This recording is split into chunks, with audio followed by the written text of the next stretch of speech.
Mutual Broadcasting System presents The Mysterious Traveler. Written, produced, and directed by Robert A. Arthur and David Coulton. And starring tonight two of radio's foremost actors, Ralph Bell and Charlotte Holland, in Killer at Large.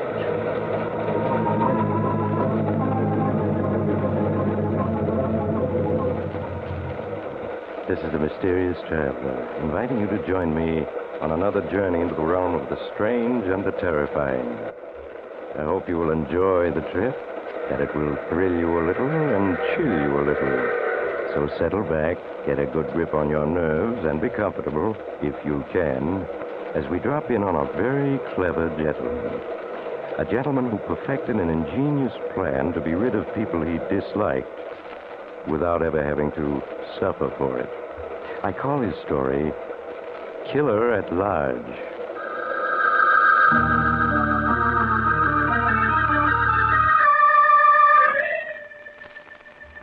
My friend, Mr. Jeffrey Andrews, is temporarily confined to a hospital, so we're going there to meet him. He's just been given a routine checkup by a new staff physician, Dr. French. Well, Dr. French, how am I? You seem to be in fine physical shape, Mr. Andrews. Guess you'll have to be letting me go soon, eh? I certainly hope so. Well, I've had a good rest, but I look forward to getting back in the harness again. I'm Andrews First, you know. Andrews First? That's the name of my business. You see, my name is Andrews. Yes? So I named my firm Andrews First. And all my advertising carried the line. When you think of building materials, think of Andrews First. Oh, yes. Very clever. Used to drive my competitors crazy with my advertising. Yes, I pulled off many a smart deal, and I always let the world in on it. After all, what's the use of doing something smart if no one knows about it? Well, the urge to boast is certainly human. For instance, you probably don't know why I'm here. Haven't had a chance to study my case yet, I suppose. No, not in detail. Oh, then sit down. I'll tell you. It's really one of the cleverest deals I've ever swung. Now, tell me, have you ever wanted to get rid of someone? Get rid of someone? You mean, kill them? Exactly. Kill them. No, I don't believe I have. Why? Because most people have at one time or another. But they don't do it. They're afraid. Afraid of the law and of being punished. That's what the law's for. To restrain people's violent impulses. Exactly. Unless you happen to be smarter than the law, as I was. Because, you see, I figured out how to get rid of not just one person, but of two. Two people I disposed of and can't ever be punished for it. That's an unusual achievement. You disapprove? But I'm going to tell you how I did it. As I said, what's the use of being clever if people don't know about it? And since the law can't touch me, why not? To make it clear, Doctor, I'll go back to the very beginning. To that evening when I arrived home from work to find my wife Judith and my best friend and personal physician at that time, Alex Hearn, deep in conversation. They jumped apart guiltily as I entered the room and closed the door. Oh, Jeff, it's you. Yes, I left the office early. Hello, Alex. How are you? Fine, Jeff. And you? Oh, a little tired. I've been working late quite a bit recently. Yeah, so Judith was saying. So what's this about you buying a share in a new invention that's going to make you richer than Rockefeller? I've picked up a half interest in a new system of television, Alex. 3-dimensional television. In color. Sounds big. Big. It's colossal, man. It's still in the blueprint stage, but we'll iron the bugs out soon. But what were you two plotting so busily when I came in? Plotting? Well, dear, we were just talking. Nothing serious. I was giving Judith a little professional advice, that's all. Oh, don't you feel well, darling? It's nothing, Jeff. Nothing at all. Oh, whatever it is, I want to know about it. Well, it's just that I've been having headaches lately. That's all. But why didn't you tell me, Judith? I didn't want to worry you over nothing, dear. It's really nothing serious. I've given Judith a prescription that will help her. Well, I think I better run along now. Got another call to make. You take care of yourselves now, both of you. As Alex left, I knew from his manner he and Judith had not told me the truth. They were keeping some secret from me. Could Judith be seriously ill and they didn't want me to know? Or was it possible Judith and Alex were... No, that couldn't be. A thing like that might happen to other couples, but not to Judith and me. And yet, they were concealing something, and I had to know what. So I took steps to find out. Mr. Andrews, I'm from the Apex Detective Agency. I have here the report on your wife you asked for. Yes, please sit down. Thank you. What have you learned? Your wife left the house at 11:30 this morning. She caught the noon train into town. From the station, she went directly to the Union Department Store. Whom did she meet there? Oh, she didn't meet anyone, Mr. Andrews. She just looked around, then had lunch in the restaurant. But afterwards... Yes, go on. She made a telephone call. A few minutes later, she's picked up at the entrance by a man in a dark green car. You got the license number, I hope. Yes, sir. The car belongs to Alexander Hearn, who lives... Never mind.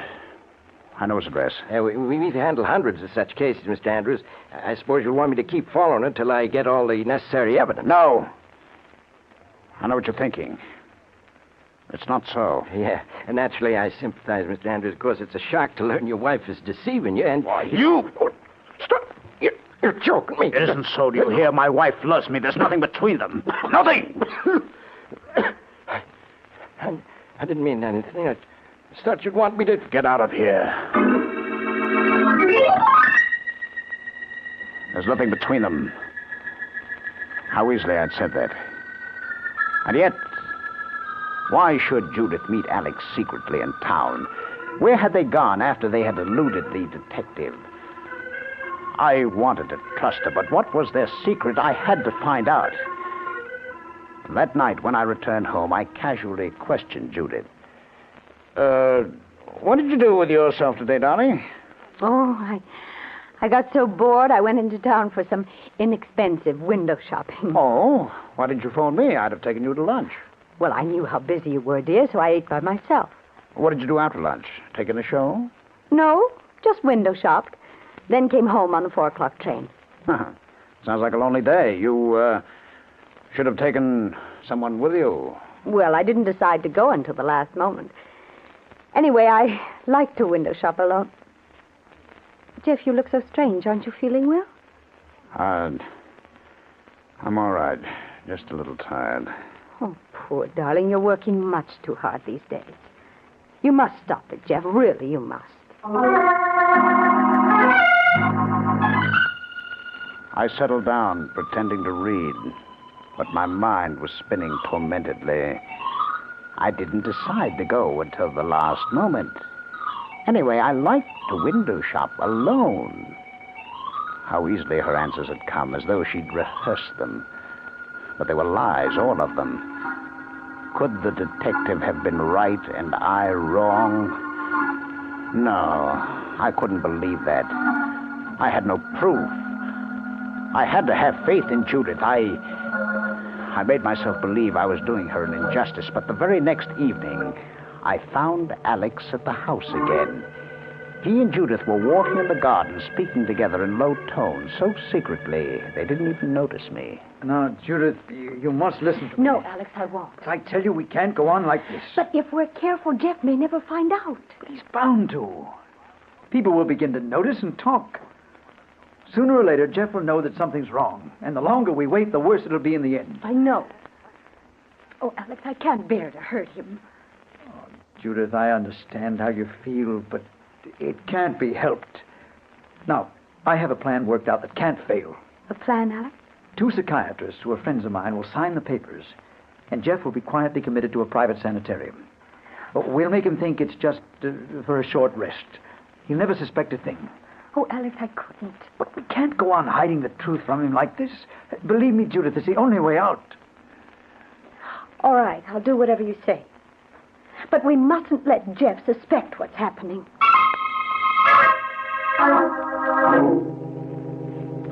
And I'd had faith in her. I thought I was misjudging her when all along she and Alex had been scheming to railroad me into a sanitarium. Oh, it was a clever plan. Alex could manage it through his professional connections, and Judith would become administrator of my fortune.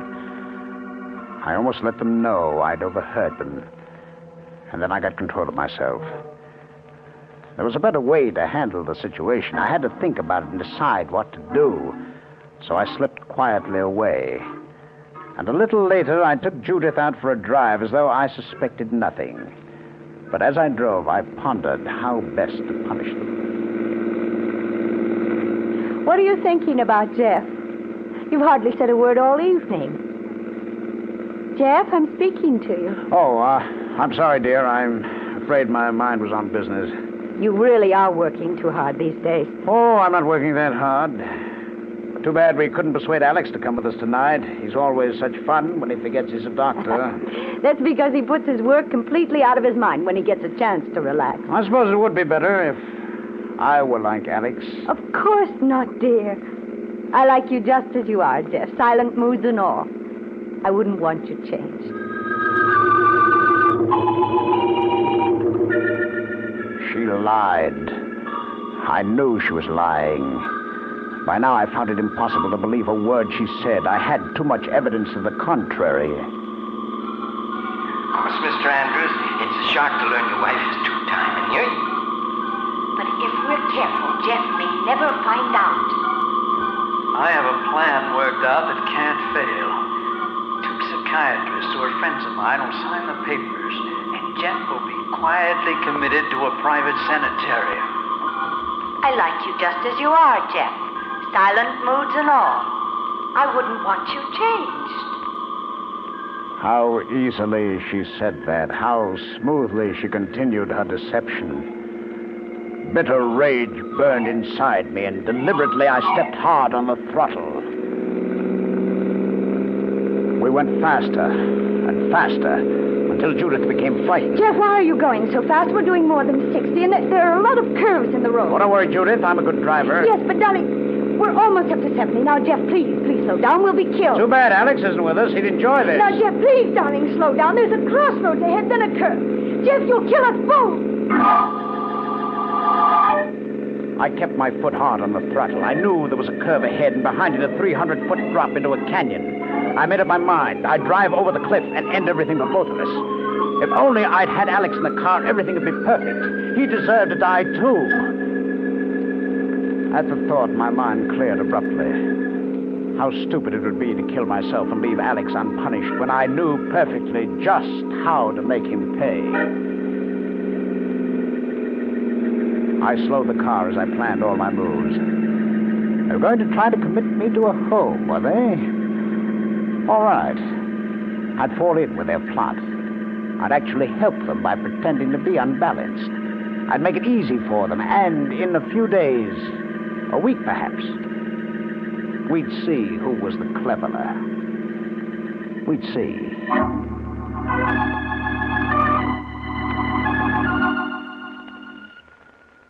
Alex, I tell you there's millions in this new system of television, maybe billions. Darling, you're speaking so loudly. Everyone in the restaurant is watching. Well, let them. What does it matter? Nothing can stop me now, man. In 5 years, I'll be one of the wealthiest men in the world. With my genius for organization... Jeff, Judith tells me that last week you didn't go to your office at all.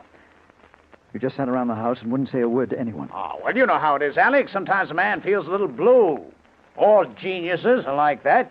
Now, when I set up my new television network, I'll revolutionize world communication. I'll have a monopoly no one will be able to buck. And furthermore... I went on talking, seeing Alex's eyes narrow as he watched me. He saw in me all the symptoms of the manic depressive, the exaggerated ideas of importance, the extravagant dreams of wealth. Soon others would notice, my business associates, my friends, the servants. When that time came, I could count on a visit from Alex, bringing his psychiatrist friends to look me over. Yes, that visit would be coming very soon now. Very soon.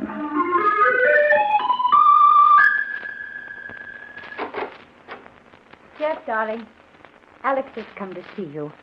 He has two friends with him. Hello, Jeff, old man. How are you? Oh, just fine, Alex. For the last month, I've been working on the plans for my television network. It's going to be the biggest thing of the century. Jeff, I want to talk to you. and I want you to meet some men I brought with me. Oh, Alex, I've no time to talk with strangers. They're two doctors, close friends of mine. Oh, what do they want? With my plans taking up all my time, They're here because of your new project, Jeff. You see, Judith has been afraid you're working too hard these days. I'm probably just being silly, darling. But I would like you to have a thorough examination before really starting on your new enterprise. You don't mind, do you? Oh, I haven't time to bother with such things, dear. I have too much to do. Please, Jeff. Oh, well. All right, but it mustn't take too long now. They're waiting in the hall. I'll bring them right in. At last, my patience was being rewarded. Alex and Judith's scheme was working perfectly, and so was mine. Alex brought in his friends and introduced them as Doctors Carlton and Marshall. Without waiting for them to question me, I plunged into an excited description of my plans. As I went on and on, I saw them look at each other and nod slightly. Then, as though they were satisfied, Dr. Marshall brought the conversation to a close. That'll be enough for the time being, Mr. Andrews. I should like to continue this discussion another time. But, Doctor, I haven't finished telling you of my plans yet. You need some rest, Jeff. Yes, dear, you look so tired. Let me take you to your room. Well, all right, Judith, but I can't rest long. I have too much work to do. Alex, watch him carefully. There should soon be a definite change. The elated mood should give way to despondency. After that...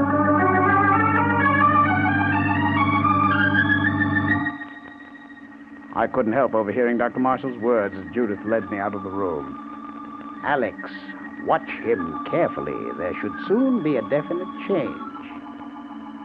And he was correct. I knew the right symptoms just as well as he did. So the next day I became depressed, refused to speak, claimed that I was being persecuted, and even pretended to cry in self-pity. And the following morning, Alex and his two friends were back again. Good morning, Mr. Andrews. You remember Dr. Marshall, Jeff? And Dr. Carlton? Jeff, say hello to your guest. No. Leave me alone. I don't want to talk to anyone. Huh? The other day, you were highly enthused about your new business venture. Don't you want to tell me more about it? No. No one cares about my plans. I'm alone, all alone. Everyone's against me. Jeff. Do you feel this way often? I mean that everyone's against you and life isn't worth living? Yes. How did you know? Well, that's because I'm your friend. You can tell me all about it. You don't know what it's like.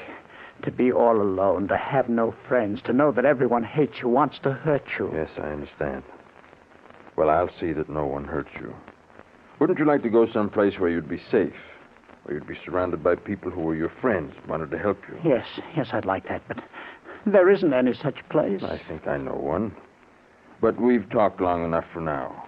Shall I have Judith take him in the garden? Yes, I think it will do him good. Judith, perhaps a little fresh air would make Jeff feel better. Why don't you take him for a walk in the garden? Yes, of course.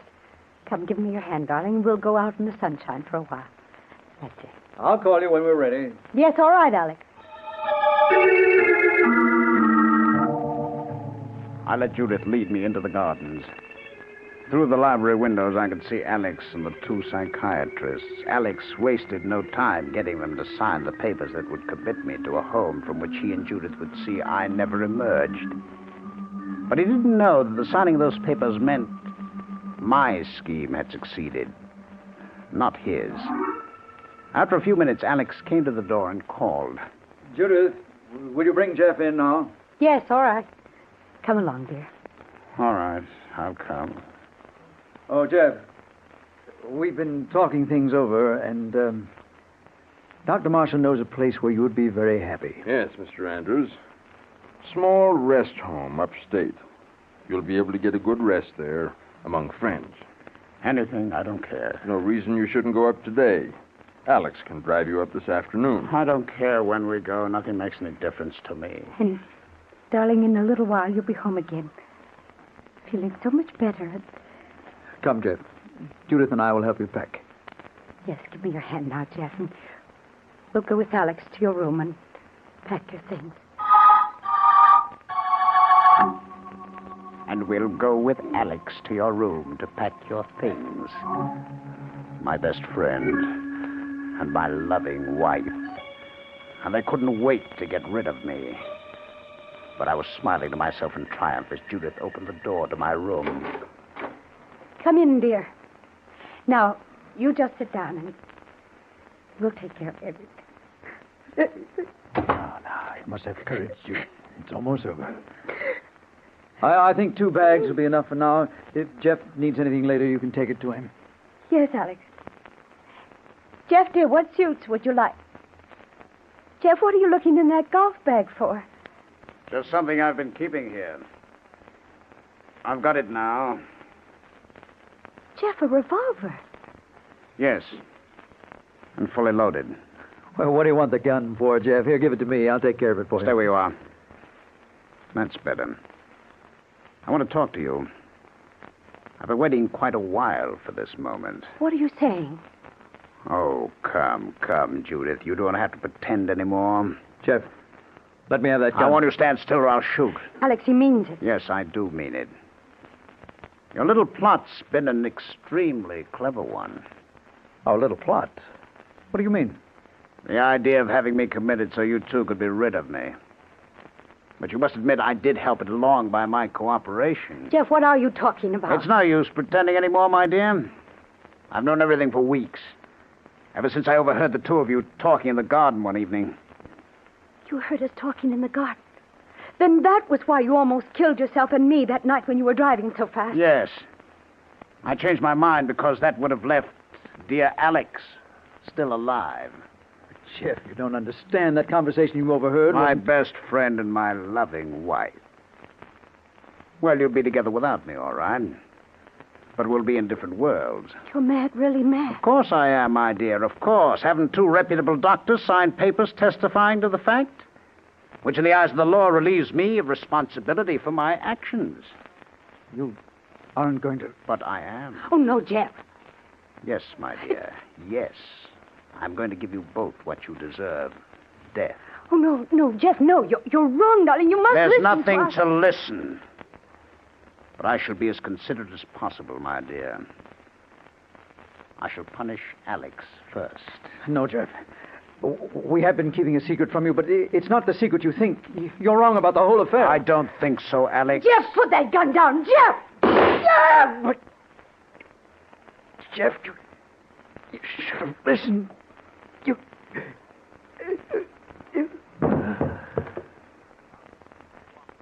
killed him. Yes, Judy. And now it's your turn. I shall be lonely without you. I loved you so much. Jeff, darling, you mustn't kill me because you're wrong. I still love you. I do. I wish I could believe that, but I can't. Jeff, you've misinterpreted what you heard. Really, you have. I think not, No, Judy. Jeff, please give me time enough to explain everything. Forever to would you. not be time enough, my dear, and I would rather not think of you dying with lies upon your lips. But they're not lies. No, Jeff, no, put down that gun. Dr. Marshall, help! No one can help you. You see, the door is locked. It'll all be over long before anyone can get here. Now look into my eyes, Judy. Dr. Marshall, Dr. Colton! What is it, Mrs. Andrews? Break the door down quickly! Come on, Kelsey. It's your violence. They can't get into this room in time, my dear. Now look into my eyes. It's because I loved you so much that I had to do this. Now, goodbye, Judith.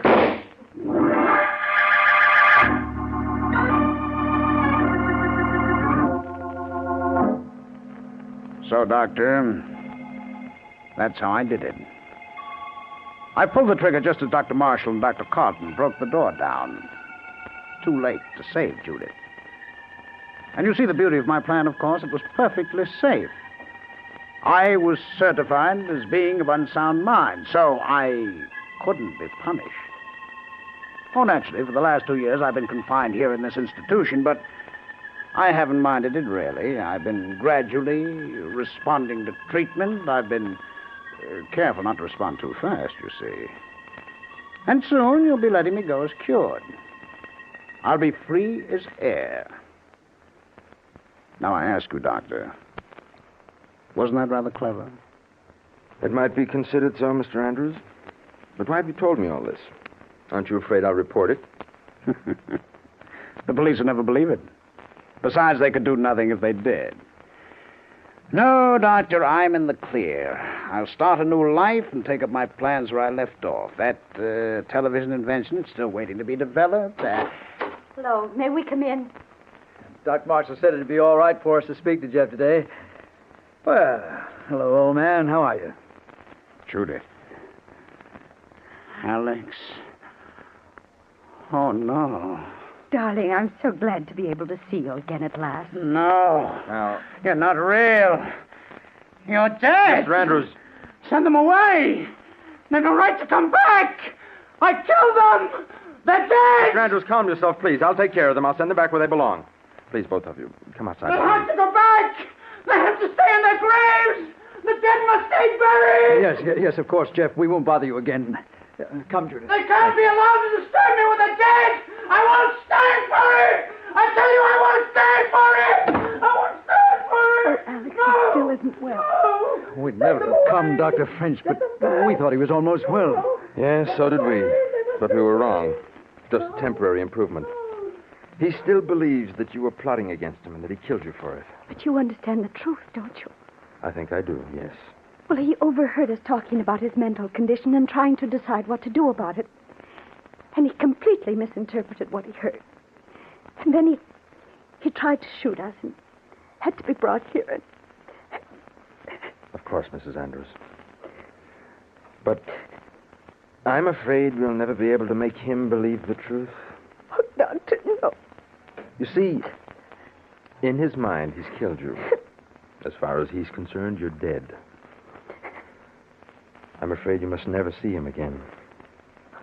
He'll live out his life here, believing he has committed a murder for which he cannot be punished.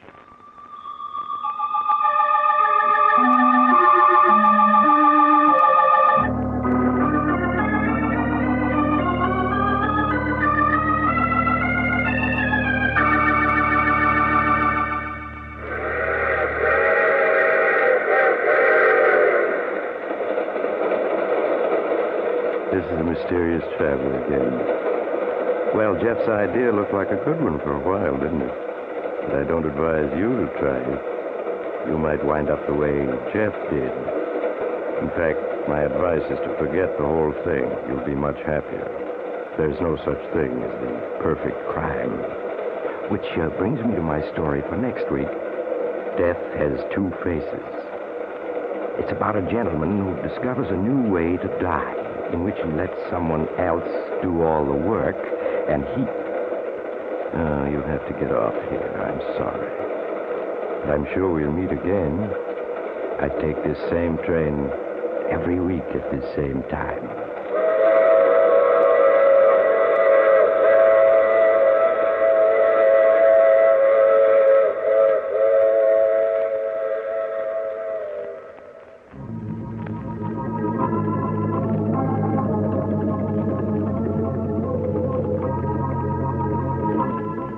You have just heard The Mysterious Traveler, with a title role played by Maurice Tarplin. Others in our cast were Ralph Bell, Charlotte Holland, Nat Polan, and Chester Stratton. All characters in our story were fictitious, and any resemblance to the actual persons living or dead is purely coincidental.